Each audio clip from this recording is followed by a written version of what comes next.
always think of Gerard Ladd as sort of the secret keeper of the Gibson House. I think they must have had a very good friendship, and I think that the new board that sort of became constituted after Charlie passed away kept, I believe the notes say, kept him, that he was the curator, and they kept him on as the curator. I'm Miriam Davison, and my uncle was Gerard Bruce Ladd. He was the first curator of the Gibson House Museum in June of 1957. I don't know where he met Mr. Gibson, but my uncle was employed at the New England Trust Company in Boston on Newbury Street, and it's now the New England Genealogical Society. He was the vault manager at the bank, and many of the Back Bay families came to the bank using the safe deposit boxes. They had big boxes that they could keep their silver and their trays and their valuables, and they also were in to get their stocks and bonds and taking things in and out for parties and special occasions. And he was there for 40 years. And my father was the assistant manager at the time at the bank also. The main branch of the bank was down on Devonshire Street. And I think they both worked there for a while, and then they were at the Newbury Street branch. And he was also a member of Trinity Church in Copley Square. He was an usher there for 40 years. He was the head usher. And a lot of the Back Bay families at that time had reserved pews where they would sit. And he'd always make sure they got seated and help them with their coats and instructed the other ushers what to do and not to do. And he was a member of the Massachusetts Episcopalian Society. He was an officer of that. Oh, at one time he had an apartment in Boston with another gentleman around the corner from the Boston Public Library, with some little side, I don't know if it was Blanchard Street or something with a B. And I think that was the time we realized that he was gay, because as we were young, you never even knew or heard about that.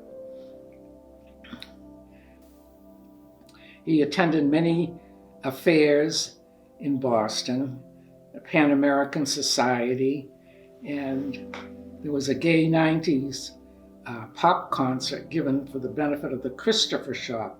Now, I don't know what that shop was, but apparently it was a costume party, and he wore a frock coat and gray Victorian trousers, and he won second prize for that. And he knew quite a few people, I guess, in the Back Bay. I don't know all of them, but he was very friendly with three Underwood sisters. Sophia, spelled like Sophia, but she always pronounced it Sophia. And I think Mabel and Mary. And through him, they were very kind to our family. They gave, at Christmas, they gave us books illustrated by Jessie Wilcox Smith, and also Cinderella and Sleeping Beauty by Arthur Rackham with black silhouettes. So they were very nice to us, and they gave fabrics to the family. And my aunt made dresses, and my mother had tailor-made suits. And I remember we had a little blue suit with pleated skirt and a little hat that we had at Easter. He used to escort many widowed ladies that he knew on Sunday drives. They'd come in their chauffeured cars, and they go out for a drive in the countryside or up to the North Shore or New Hampshire. And he was very social. And when his father's birthday, 82nd birthday, he took everybody into a restaurant in Boston, I don't know which one. And then afterwards, they all went back to a Mrs. Cook, which is one of the widowed ladies, to her home on Brattle Street in Cambridge. And there were two other widowed ladies he used to go out with. I think it was after Mrs. Cook died, but I remember her, he used to call her Cookie.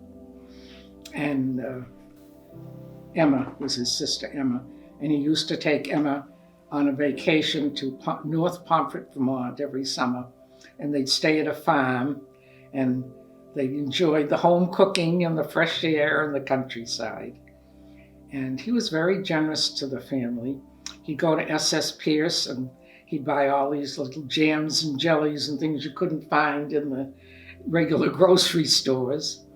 And at Easter, he got us these lovely big Easter eggs, like the Cadbury eggs, but bigger. And they came in a special little box with bunnies or chickies on the top.